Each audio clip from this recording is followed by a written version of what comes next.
Hi folks, JP here from the podcast. Just to let you all know that the podcast is sponsored by AB Entertainment, and the AB stands for Mr. Alec Beveridge. It's a DJ and entertainment business. Alex is on Facebook and Instagram, and you can hit him up through the WhatsApp for any bookings on 07845 746 092. And also folks, the podcast has taken on a new partner, and we're partnered by MCM Framing Services and Hoops Memorabilia. If you want any jerseys, or if you've got any memorabilia sitting around you want framed or anything looked after that way, contact John Mullaney, and you can get him at johnmullaney0971@gmail.com, or contact him on his mobile 07835 072 582. And here at the Under 60 View, we hope you're all enjoying the content, and if you are, please like and subscribe. It's free to do so, and also share amongst your Celtic family as well. Hail, hail from all of us.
Yes, and we're back, and welcome back to the Celtic Unrestricted View. My name is Ryan Clifford, and joining me in this episode is my good man, Mr. Alan Stirling. Well, Alan, anybody's in yet, but I hope you're well, mate. Like I says, on the banner before we come in there, America is coming up, Alan. Queen's Park just finished, and obviously United, the pre-season in Scotland is finished just about in terms of game time.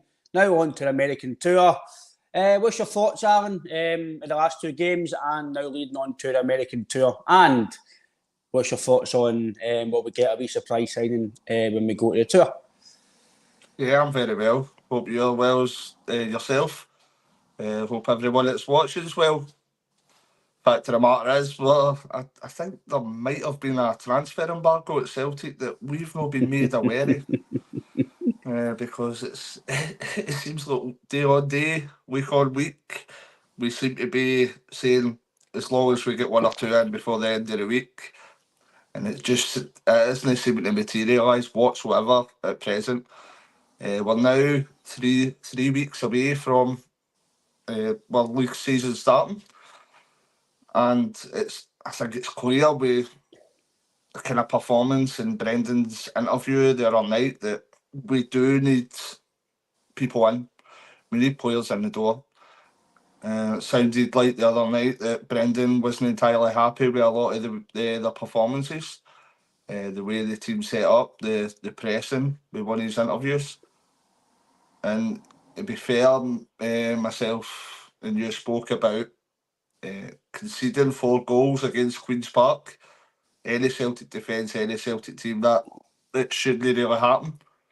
We should have more locker than conceding 4 against Queen's Park. So again, we're going back to the same thing. We're hoping that there's going to be a few players in by the end of next week, because that's when we'll be starting our American tour. I don't know exactly what day we fly out to start that, but the first game is the 21st of July, I think, against DC United. So I think it's absolutely imperative that we bring in people, because there's glaringly obvious parts of the squad, the first 11, that definitely need improved. So we can only wait and see. But as the days go by, it's starting to get slightly more concerning day by day that there's no activity whatsoever. I don't know if you'd agree with that, mate. I'll dive into that wee second, mate. Thomas Byrne says he's not confident of any new signs before the trip to America. He's very disappointed. I think a lot of fans will echo that, Thomas. Jerry Byrne says, morning, Alan, Ryan, and everybody else on the podcast. Morning, Jerry, hope you're well. Thanks for tuning in this early morning. And the Port Shop Express says he's not confident of any signings before the start of the season. Adamida and Bernardo are not new players. We'll start the season with Bain in goals. We knew Joe Hart was leaving 3 seasons ago, this season after 3 years, and nothing done yet. It's a shambles. I think, Alan, in terms of what Port Shop Express here, it says, I think he's kind of, or she, sorry, is probably bang on in terms of, I've said as well that I know you and JP were speaking in the podcast on Wednesday there about, obviously, Bernardo Nida maybe not a full new signing because obviously he was in January, but I can get what you were saying, but I do feel that it's still the same team for last season. It's not really improving the team for last year because it's last season's team. Yes, maybe Bernardo a year later, a bit more experience, a bit more quality might improve you. Adamida, a full season will probably improve you as well and add to the squad. But for me, I think, don't get me wrong, I think takeaway, I think I had a conversation actually last night with a few people, and I think it's only really Joe Hart that's left. I think you've still got Vickers and Johnson away as well, so we're not, I wouldn't say we're that weaker that if you started the season you couldn't go and beat Kilmarnock, but that's not the point. What the point is, you've had all this time to go and get certain aspects of signings in terms of positions. In my opinion, on Joe Hart, we've had a year to get him replaced, Aaron, because he only had a 3-year contract. That was his last season there. If he was going to be staying on as a coach or player coach or whatever it was going to be, in my opinion, he was only maybe going to be a number 2. Or he'd dip in when maybe need be for the European campaign if we were playing on the Wednesday or the Thursday, whatever it's going to be next year. He might play the Saturday or Sunday to maybe help him.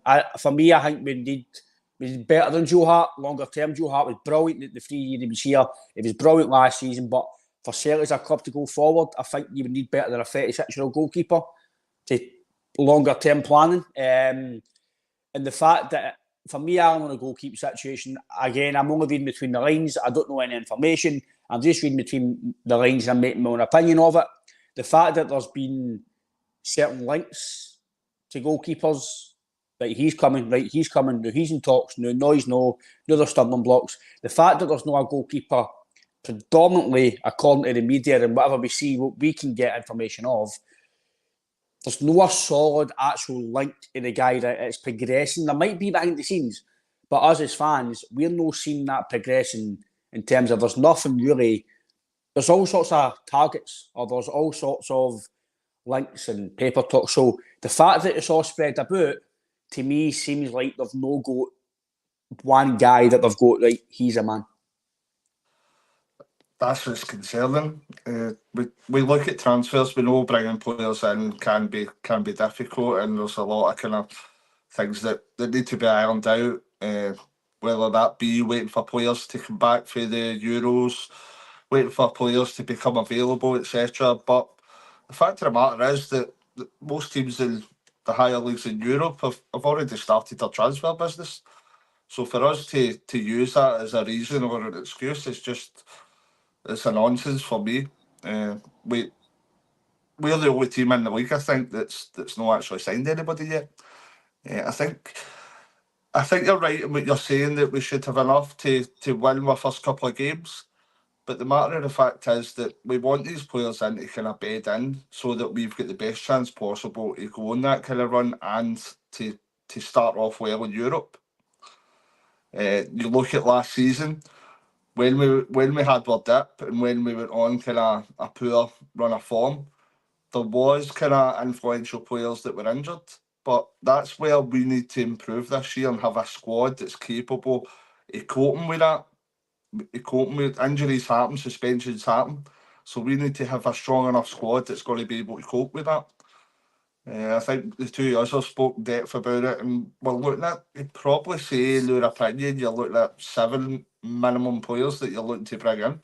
There will be a lot of outgoings to go along with that, but it's a sizable job for the amount of transfers that they're looking to do, and we're not giving ourselves a hell of a lot of time to do it now because we've missed out in this last number of weeks in bringing anybody in. So we can only trust in the manager and the hierarchy at the club, but as I say, as each day is going on, it's getting harder and harder to trust, and I think there'll be more kind of frustration that adds into the fan base with each upcoming day if there's no any kind of transfer activity. Because we're getting a slight bit anxious because we know that in the lead up to the start of the season we have got Scott Bain in goal. We've not really got a backup. You're talking about kind of Benji Siegrist. It's been well publicised that he's wanting to leave the club as well and go to Australia. So there's a fair bit of work to be done, and I would feel more comfortable myself if we do make a couple of signings before we make that trip to America, as Brendan's been reported of saying. So I think it'll put everybody at ease once we start seeing some proper activity happening. But just let's hope that's yesterday, basically. Our good man JP says, morning lads, hope everyone is well. We have lost Joe Hart from starting 11 last season. That's not when it's away. The double winning team are still there. Aye, JP, I think you're right there, mate. It does give us then a good basis to obviously lead into this season. So I think you're right there. But the fact that we've no really... I get, Alan, that maybe there's something brewing behind the scenes, and Brendan is only wanting to sign quality and he's not wanting to rush it. And listen, I get that, I get it. But in my opinion, the way that I feel he wants to run the club and the way that, well, Desmond and Lowell say they wanted to run the club, and Nicholson, etc., they all talk about as potentially being a Champions League club and all this. They want to do everything elitely, and we've got all this money in the bank and this and that. Surely a club like that should be a bit more proactive, and as soon as January's done or before it's done, you're already looking at targets for summer. So ideally you should have 1 or 2 pinpointed, especially like Bernardo and, for me, and Adam Ida, right? Celtic have had a year to try and get the deal done for Bernardo. He was on loan for last season. So if they had an inkling in January that they wanted Bernardo to stay, surely you would start talking then, or start saying to Benfica, look, what's the deal? Is it 6? Is it 5? Whatever it is, it's in the deal. Right, we'll bid for the new. Is that enough? 0.2 million incentives, whatever it is. Start the ball rolling in behind the scenes. Don't wait till the July before you go, right, now we'll put a bid in. I don't know what you feel about that, Aaron. I think it's a bit slow. Listen, see if you sign, brilliant, right? Get them in the door. But it's the time that's taken before you potentially might go to America and they might not be in the door. I think it's an easier option because I think the Jota deal was relatively done quite quickly. Even though he didn't sign to maybe later on in the window, I think that deal was done. It was just until he came back for his holidays and then he came and signed. I think this seems a bit more, it's going to drag on a bit. I hope I'm wrong, but I feel Adam Ida and Bernardo.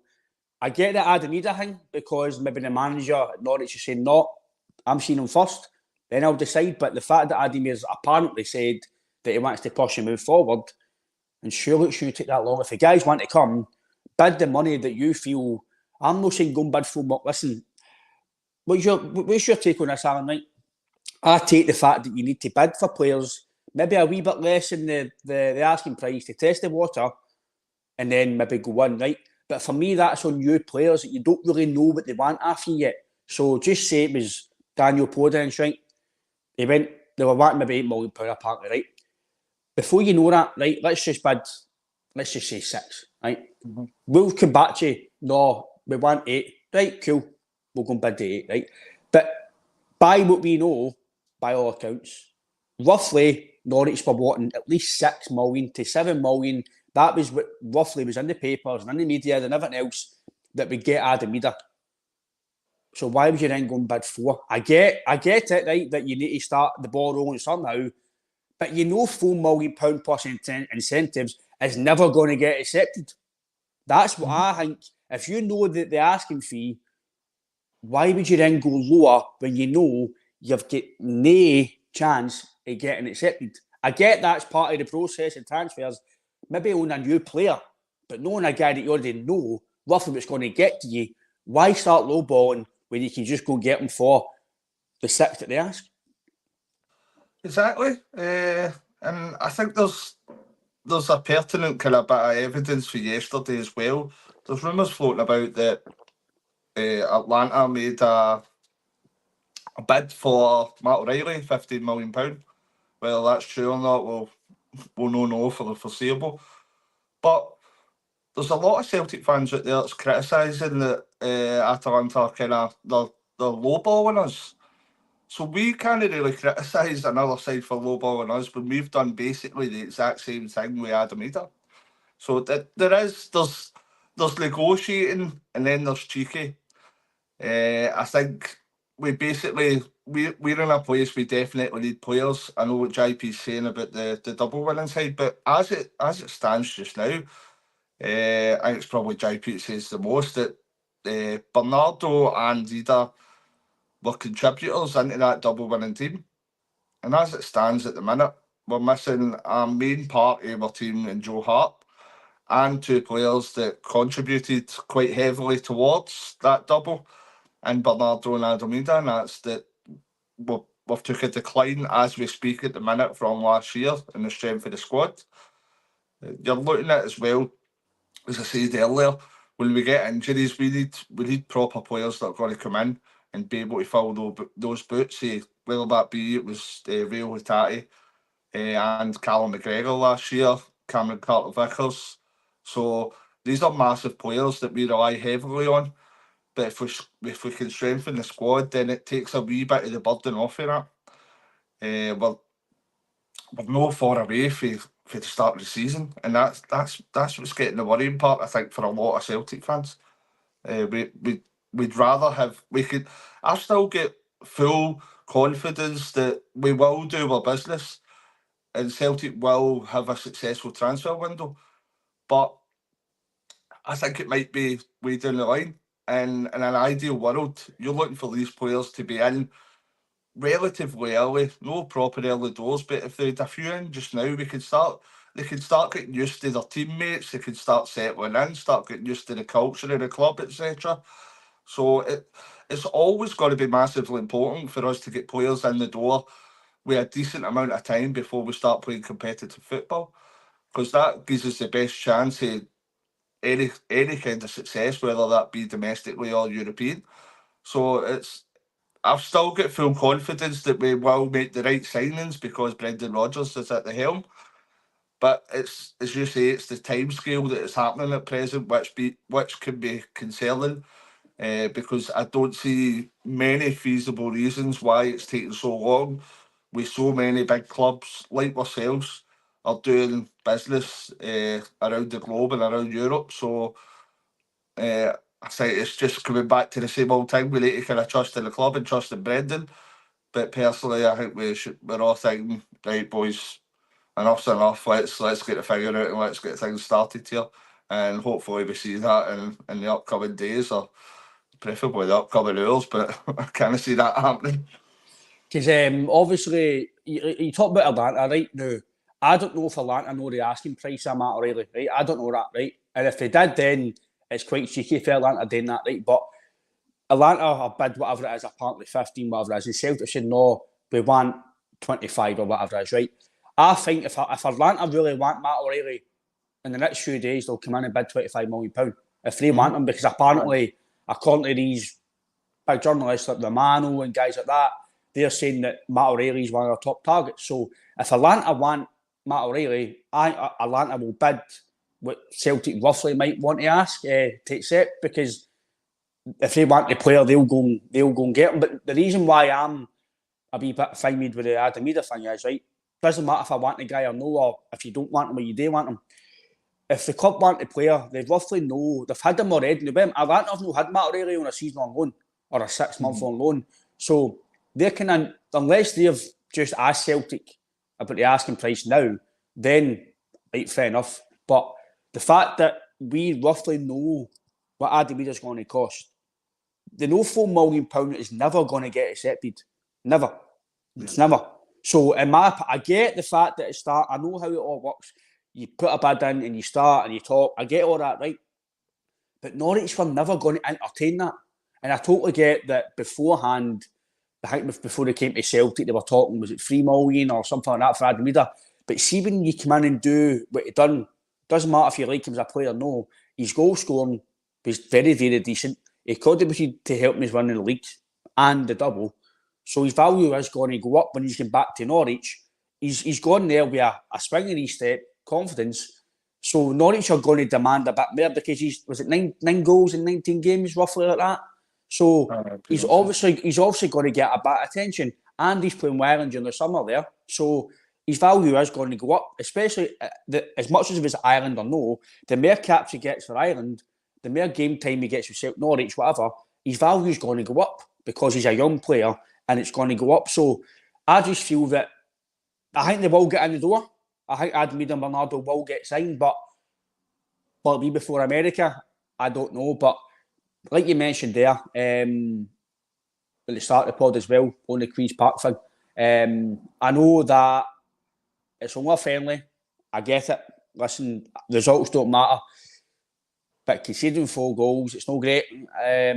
People might think I'm nitpicking at that, but it was silly mistake. Like Stephen Welsh, again, I think he's a squad player at best, and that's not against Stephen Welsh, Alan, because he's come through the academy, he's been here through certain managers, and they've all kept him. Is it because of the European quota, the Scottish quota? Is it because they see him as a value asset to the squad?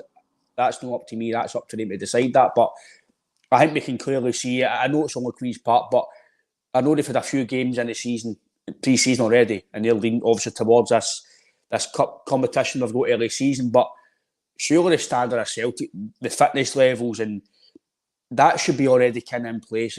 Surely you should be a bit better than what we've seen against Queen's Park summary. And for me, on the back line, I think the back line needs improved. I know you've still got Vickers to come back and Johnson, but they're probably the only 2 players that you would say for the European level that would come in and do something, or even be able to play Europe next season. Do a touch team skills to play Europe? No. Greg Taylor, I think, gets exposed. Stephen Welsh, no. Nerowski and Lagerbielka, no saying enough for him to say anything, yes or no. So realistically, Aaron, we have got one centre-back right now, in my opinion, that's able to come in and play to take Celtic forward, or at least play at the highest level we'll play at, which is the Champions League. In my opinion, you've got one centre-back to do that, and it's Carter Vickers. Yeah, you're looking at the defending at the game against Queen's Park. It was worrying to say the least. You're looking at, I think it was Brendan's kind of interview after it that kind of spoke volumes as well. There was a few of the first team players that were back in the first half. And when we're playing kind of opposition like Queen's Park, we need to be expecting not to concede kind of 4 goals. That's kind of criminal and schoolboy stuff to do that against a team at that level. No disrespect towards Queen's Park, but if we're thinking about making impacts in European competitions like the Champions League, then conceding 4 goals against Queen's Park has to surely be eradicated. That's a no-go zone right away. But it's showing that how many players we're going to need to bring in, and I think a lot of people are realising the kind of overhaul that is needed because of the amount of deadwood that we've got, and we've spoke about it in depth. Obviously, the other night in the phone in as well, with John asking that question about who would let go. And then when we were in the Squirrel Bar, myself and JP were looking at kind of how many players we thought would go as well. So you're seeing that there's going to be a lot of transfer activity kind of out as well as in. You maybe see a kind of overhaul with maybe between 15 and 20 players, I'd say, because I could see maybe 10 to 12 players going out, and maybe 6 to 8 players coming in. 6 to 8, no 6 to 8. Aye. So we'll just need to see when the full squad's back as well, the full team. We'll be looking forward to the DC United game, because I think you'll see, even if it is just for the first half or the second half, you'll probably see a stronger starting 11, and we can see where they are as a team and where they are individually.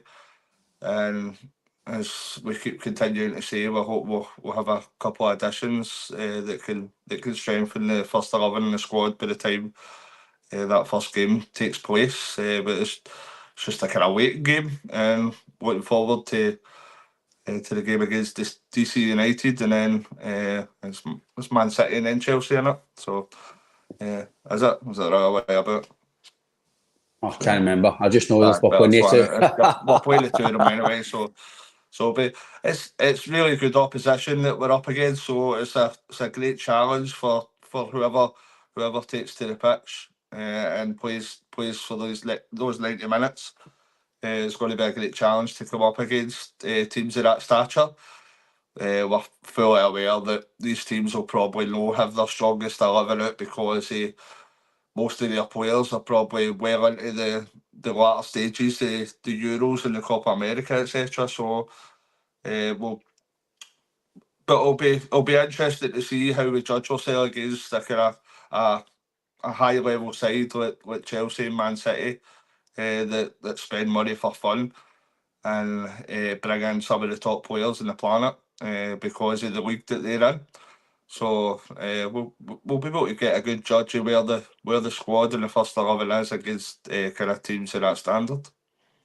So obviously, like you said about you thought Brendan wasn't happy. Nick was the same. Hi lads, hope you're both for well. I'm the similar boat to you both, and the majority of the fan base. It's actually getting beyond a joke that nothing appears to be happening as yet, obviously, mate. Surely Brendan can't be happy. I can agree with you, Alan, that again, people might think I'm maybe reading between the lines too much. I don't know, but I don't think he was happy with the level of performance that they're at yet.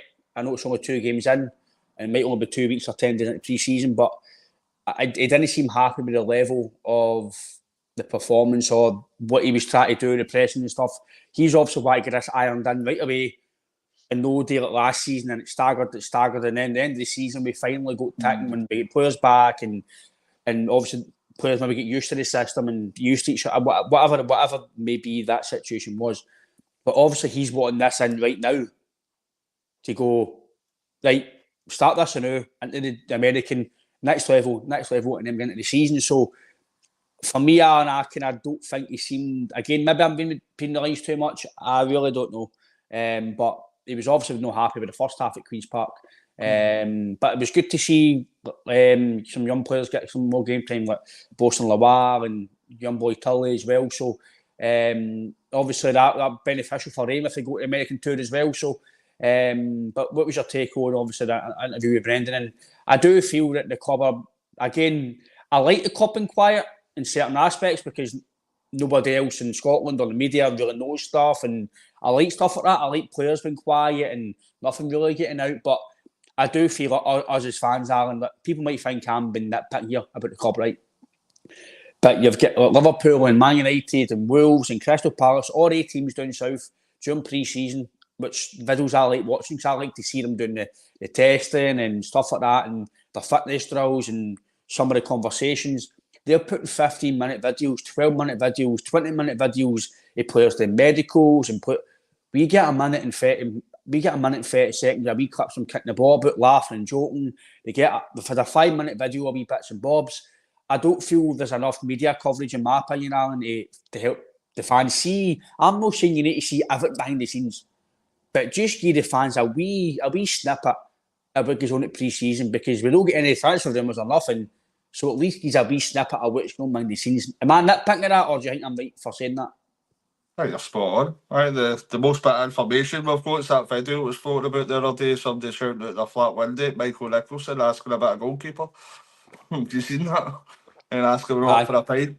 So there's been very, very little kind of communication with the club. I agree with you completely about Brendan Rodgers' interview.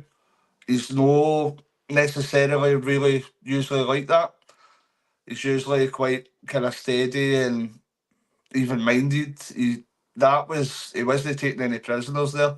He was putting across that especially the first half performance, it was nowhere near the standard that he expects, and it was nowhere near the kind of quality that we desire as a club. So I think he was very upset. I think with how we played at that point anyway. Man City and then Chelsea. That's what I said, wasn't it? Cheers, Francis. Aye. So we're looking at the game as well. I think if we hadn't conceded the 4 goals, there would have been more kind of plaudits for the likes of Turley and Lowell. I think there were certain aspects of the game that they showed some nice passages of play. Obviously, Turley gets the goal. Lowell looked pretty strong in areas, but it gets overshadowed with conceding 4 goals straight away. Because at the end of the day, the players can be impressive at times, but to concede 4 goals against a team at that level, that it just shows that we're obviously parts of that squad and that team that was playing there aren't doing their job properly, and that needs to be a collective as well as the individuals. We can pinpoint the likes of Stephen Welsh or whoever that's maybe made mistakes, but 4 goals, we need to make sure as a collective that we're better than that.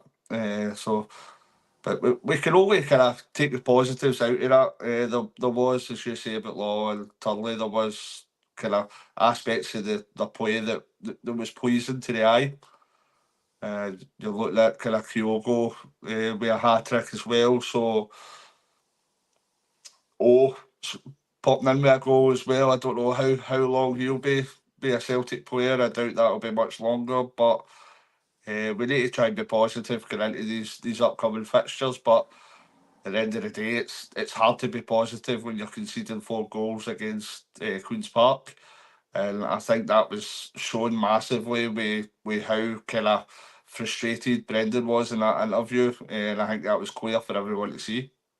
I think in terms of, obviously, you talk about the Queen's Park game, I think that's, if I've got, again, listen, look, I played football myself, I know pre-season about fitness and stuff, but you want to try and get a good early kind of gauge of your fitness and your touch, and you shouldn't be making simple mistakes like some of them did, like you said, Welsh for the header and Scott Bain and Seagrass in goals. For me, Alan, the two of them have got no presence. I don't know if that's lack of confidence or lack of confidence in the back line, whatever it is. For me, what was alarming was the 2 goalkeepers have got no presence whatsoever in that team. You see Fraser Forster, Joe Hart, Arthur Boric, Craig Gordon. They're big, they're strong, they're authoritative, they're out command. I know it's only pre-season, but people may think I'm nitpicking. If I'm nitpicking, please tell me. If I'm just trying to, I'm not trying to look for negatives, I'm just looking at what I've seen. And Scott Bain and Benji Seagrass, they don't command their box, they're no authoritative, it's like they're just, like, especially Scott Bain, it's just like, there's just not, it just looks like he's just there to get a game. I don't know if I'm just being negative here, tell me. I'm trying my best. I think the fans are, it's very hard not to be negative right now as a fan base, because I think it's past the stage now you fix a signing. I think it's past the stage now where we just want, I think it's like we just want somebody to sign, right? But now we're a wee bit like, ideally you want guys a bit early, get them into the system, get them into the Celtic way of playing, meet the players, manager, get used to the training, go to America, get a bit of game time into the season. Ideally, I know it's not always going to happen like that, but with Celtic, a lot of the time, we always wait, and then we get it done. With Ange, it was different because it was a rebuild, and he had to do it. We had to do it. He had to get that team in to go into the season because we were in dire straits. With the guy Ageti and Liam Shaw, and we didn't have a proper right back. We had Ralston, and so there was. I say that's what I expected. Ralston, we didn't have a guy who was going to be your first starter. No, if that makes sense. So Dave Murray coming in and actually, that's what I mean. Leeds as well. And they were really young at that point as well. So I do feel that the goalkeeping situation, Alan, JP did say it the other day, but you spoke about it as well, that the goalkeeping situation for me is the main priority. It has to be spot on. And I get why that might take time, but I just think the fact that there's not been a proper, there's not been a solidified link to one goalkeeper where, right, he's in talks now, he's coming to Celtic, or his agent's come to Celtic to talk, whatever it is. For me, it's alarming that we potentially might go into this American tour with they two in goals in pre-season or no, Alan. They just don't seem authoritative. They don't seem that they're able to play at that level every week. No, you're spot on, and there's a reason why. Joe Hart was a great presence. He had a great rapport and connection with the Celtic fans. But at the end of the day, during his time here, Joe Hart made a number of mistakes that, if we had a decent backup goalkeeper, it could have been a possibility that Joe Hart get benched and somebody else come on. But the fact of the matter is, these guys haven't been good enough to step up since they come in the door, basically. And Joe Hart's been far better, even though he's not been perfect at times. He's still been head and shoulders above what we've got in second and third choice. So for Joe Hart to leave, and now we've got the guys that weren't good enough the last few seasons, then it's imperative that we get Johnny Gould, get him in. But yeah, Tony Warner and all, that's the old shout. Sanchez, bro. I think they'd actually be better than Seacrest and Bale. What was the other guy? Oh, what was his name? Dimitri Karim, remember him? Aye, and Javier Sanchez Brotto. He was actually all right, to be fair. He was actually bad. He was all right. So, but that's how worrying it is that we knew Joe Hart was retiring. Celtic probably knew a couple of months previous to that.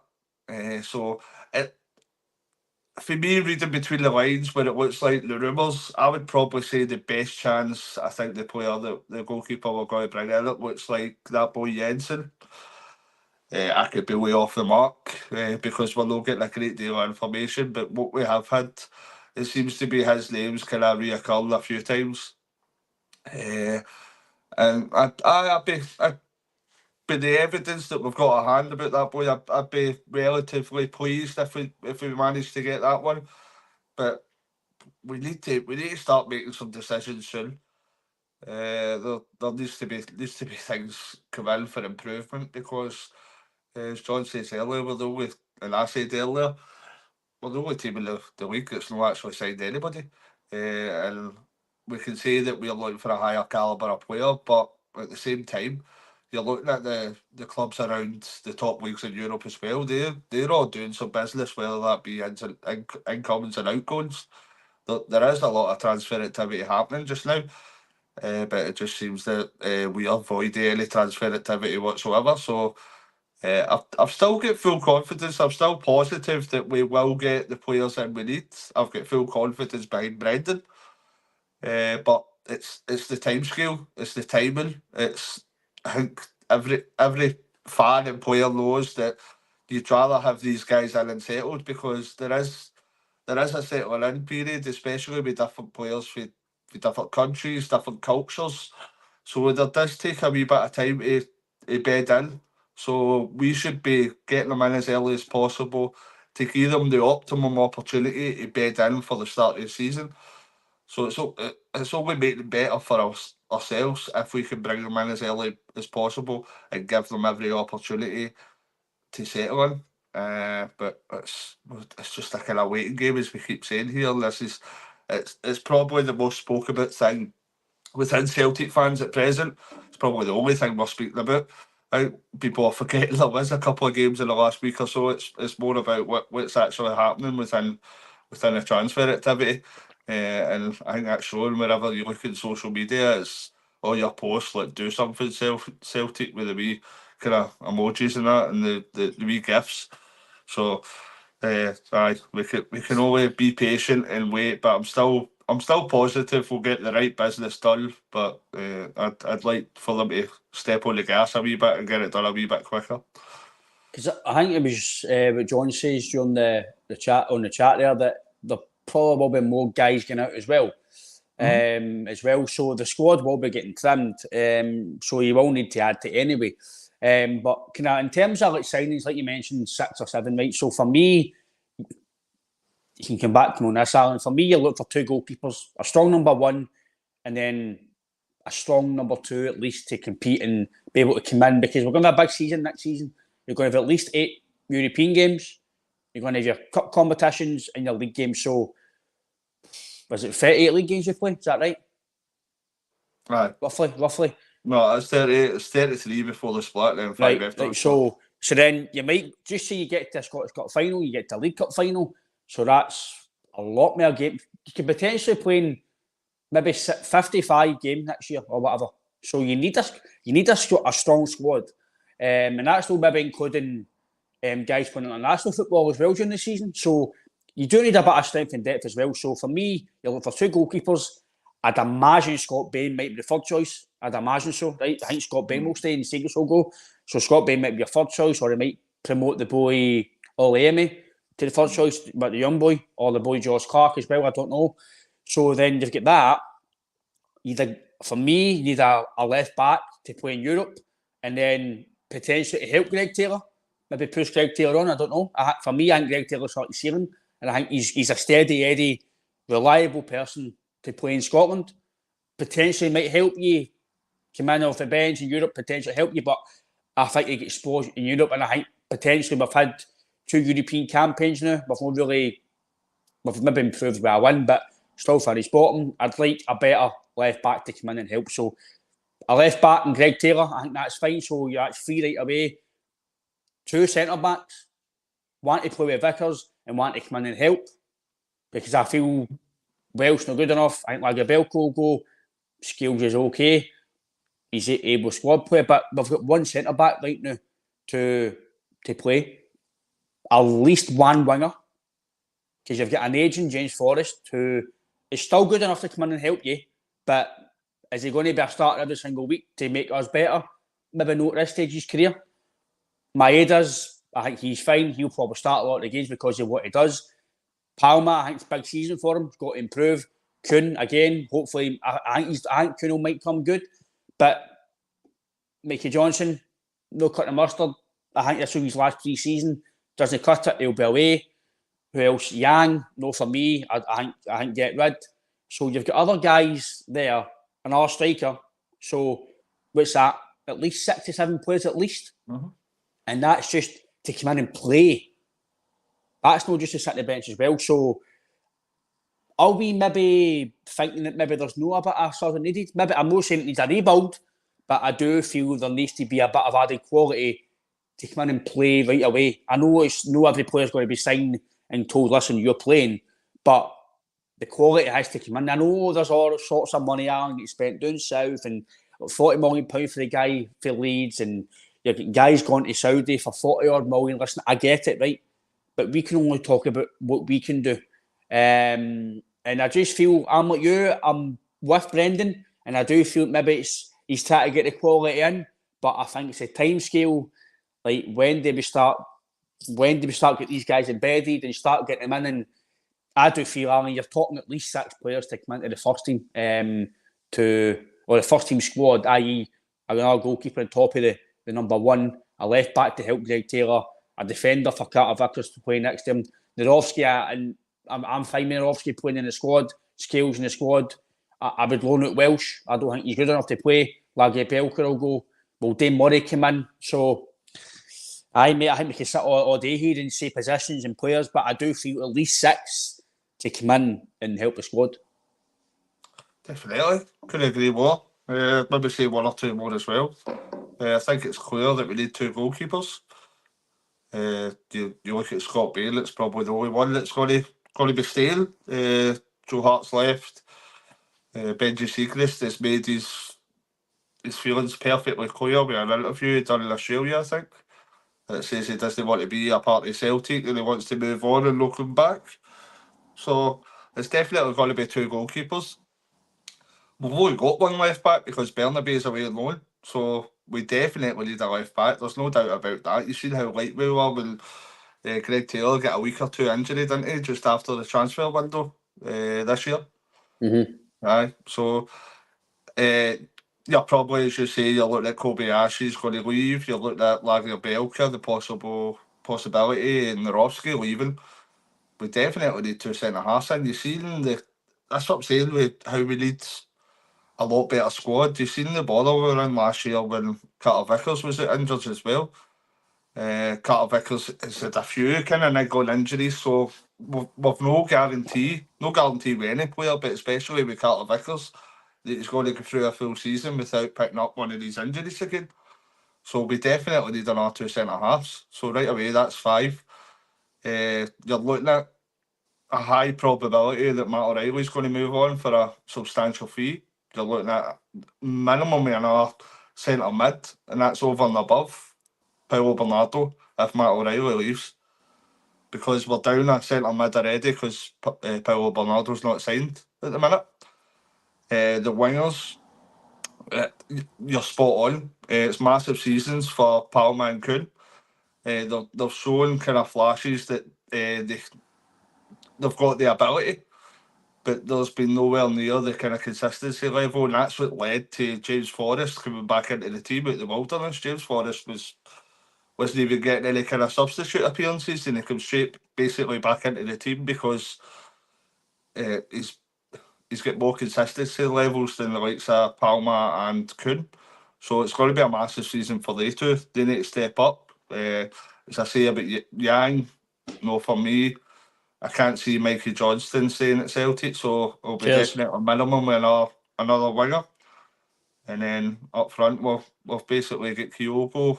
O's out. O's going to be going. There's been a few clubs touted, but I think it was that a Belgian side or something as well? It was Genk, or Genk, one of the two of them. So you look at, if Adamida comes in, you're probably needing another striker on top of that as well, because ideally you'd want 3 strikers to be in a squad. So you're looking at anywhere probably between 6 and 9 players coming in, I would say personally. But I agree with John. I've said it there might be somewhere near double that for the outgoings. I think you're looking at, there'll probably be between 10 and 12 players that you would see you'd like to move on, because Deadwood's a harsh word, because these guys are professional footballers that are much better than us and good at their job. But there's guys that are no contributing, there's guys that are no getting anywhere near the first team that we're paying significant wages towards, that we need to move on somehow. And that's no always easy, because if we're not wanting them, why should we expect another team to be kind of paying money for them as well? So it's going to be, I thought originally from the start it would be a hectic and busy transfer window. It's not proven that as of yet, but I think it still will be. There'll be a hell of a lot of kind of outgoings and incomings in the next few weeks up to the end of the transfer window, and we can always trust in the manager again and make sure that, well, hopefully he's got all the trust for the board and the recruitment team, that he can pick the players that's going to improve the squad and the first 11 to the point that we can make some sort of improvement in Europe and continue our domestic dominance. Obviously, the big topic Alan's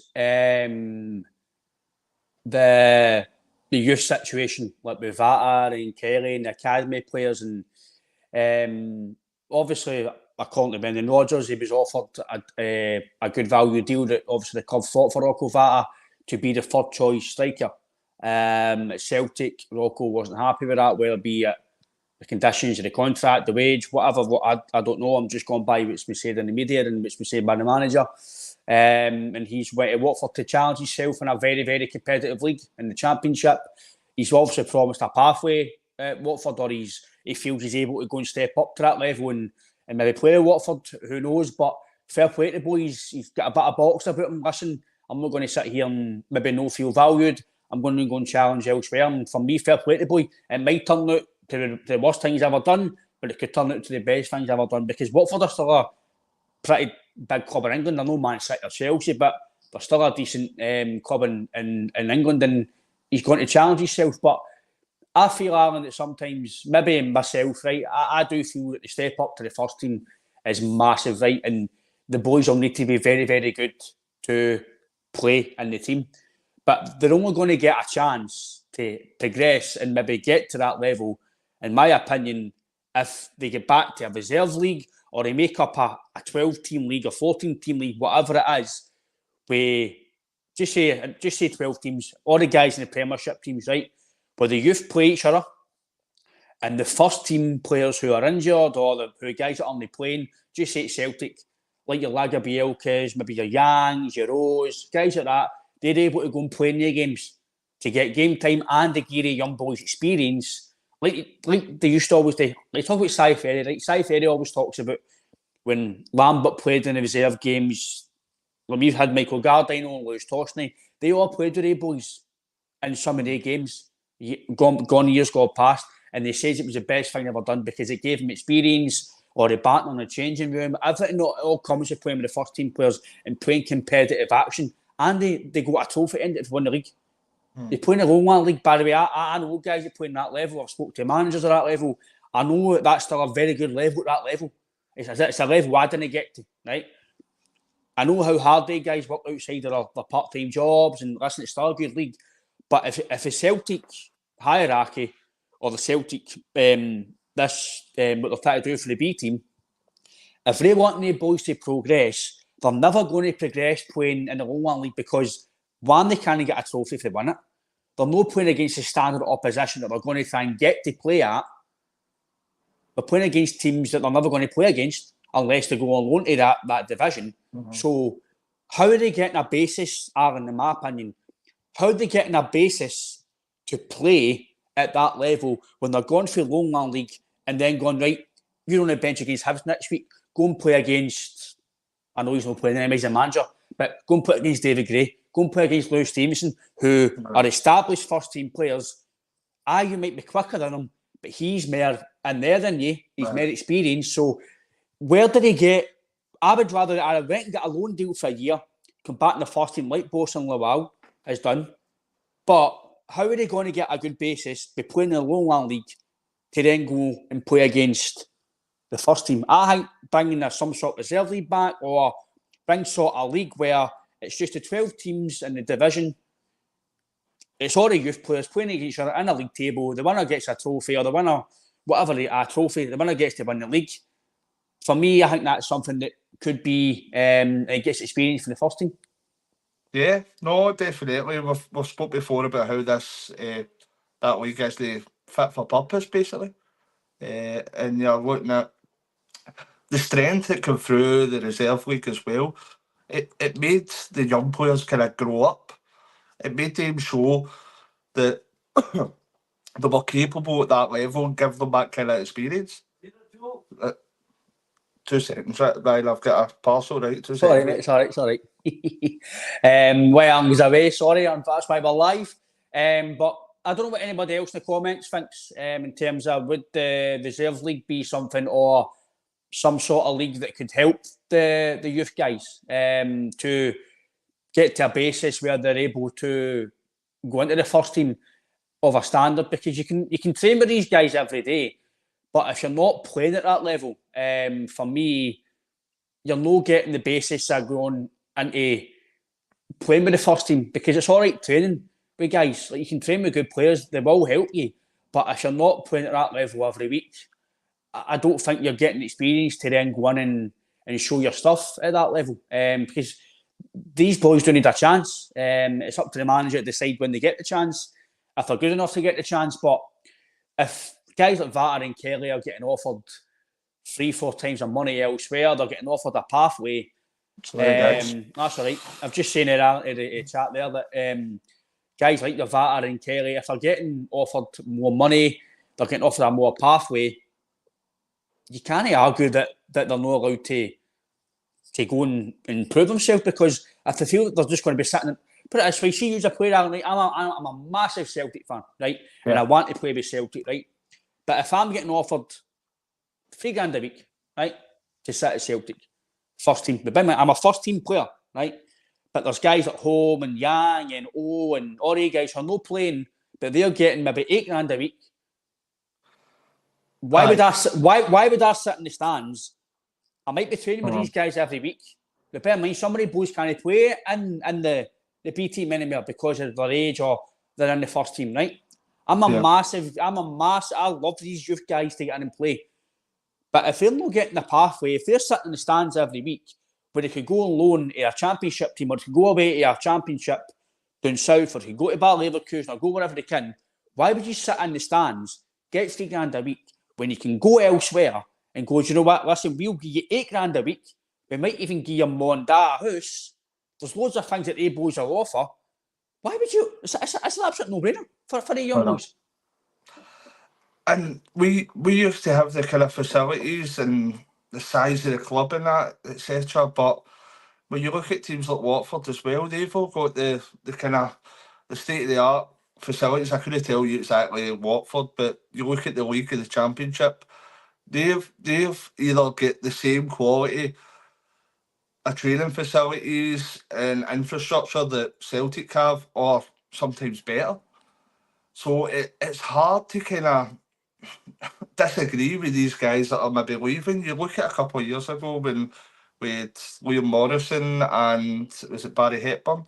Yeah. That had the opportunity to leave and go and develop at Bayern Munich's youth system. And we want to keep a hold of our youth players and any of our kind of talent, but when you put yourself in their shoes, you couldn't really knock that back either, know what I mean? The chance to go out and develop in some of the best circumstances, some of the best infrastructure, some of the best coaches. So we need to be clever. And if we have got talent emerging, we need to make sure that we're doing our best to kind of tie them down on long-term deals. It's never going to be easy because of the league we're in and the finances we've got. So it's going to come a time like probably this year with Daniel Kelly as well. It looks like the way Brendan spoke there, I'd fully expect that he's going to move on as well. But you're looking at the likes of kind of Ben Doak we've lost as well. He looks as if he's going to be a proper player. So it can be frustrating to lose your kind of talented youth, but at the end of the day, as you say, sir, if you're sitting there on $3,000 a week, and you're not getting many, which is a lot of money, by the way. That's still a good bit of money. It is. It's a massive amount of money. But when other teams like Watford are coming in, and seemingly it's like 20, 25. I don't know if that's nonsense, but that's getting quoted about social media that it's 20, 25 grand a week. I think that might be over the above. I think so. It's probably going to be substantially more than Celtic's offered. So it's difficult to kind of turn these teams down, I think. We need to kind of try our best, but that's all we can do. And it's just one of the catch-22 situations, but I still agree with what we started the situation with, that the B League or the Lowland League, whatever that may be, it's not really fit for purpose because you're not getting that correct experience that players have got years gone by in a reserve league, that they're playing against. Sometimes they're playing against older players that are a bit more savvy in the head, and you learn from that. Your confidence can come on, and your ability and your knowledge about the game, because you're playing against players that have been there and done it, and that might be only for a game or two, but that's massive for a young player's development. So it's not the ideal situation for Celtic's youth, but we need to try our best to keep our talent, because as I said to you guys last night, we've made massive investments into kind of Lennoxtown and now Barrowfield, so we need to see the fruits for that kind of labour. We need to see some return for the amount of money that we're putting in, and you're probably looking at the last player that's come through that's concreted his side and made concreted his place in the side and made this massive money has been Kieran Tierney. You have had kind of Anthony Ralston that come through, but there's nobody since then really that's made a massive impact. It's McGregor, Tierney and Forrest that you're looking upon. And apart from that, you're kind of struggling after that, especially with the investment that's been made in the facilities that we've got at the club. Yeah, obviously the academy, the amount of money we put in terms as well. A lot of people are obviously, some fans aren't happy with like maybe guys like Johnny Hayes coming in and some of the kind of positions that some of the ex-players have got. And I can get that to a certain degree. Listen, I don't think the club would be employing these guys if it didn't think we're good enough for the job. I'd like to think that's crazy. But are they the best guys for the job? Is there no, maybe, like I said, is there no German coaches out there? Is there no Swedish coaches, foreign coaches, or even other guys in the world that could potentially come in and help this academy? Because how long's it been going now? And we've no had a sizable amount, just in the last 5 years, of boys that have come in and been in the first team for a long time. Who was the last guy the last 5 years that's come in and played at least 30 games in a season a bit of the first team consecutively? Off the top of your head. It's these three players we're talking about. And the guy, Ben Doak, it seems, again, I'm only reading between the lines for what I'm thinking. I think Celtic acted when they heard of their Liverpool interest. Why wait till a team wants you? I might be wrong if I'm wrong in that. No, pretty quick, and then he started to play them against Rangers, and he was playing them there. This is what we can give you now. This is what you can do. I'll play you this season. I'll play you maybe next year. But why wait till teams want our guys first before we start morting to go, right, we'll give you this deal, we'll give you this. Yeah. Why wait? Why?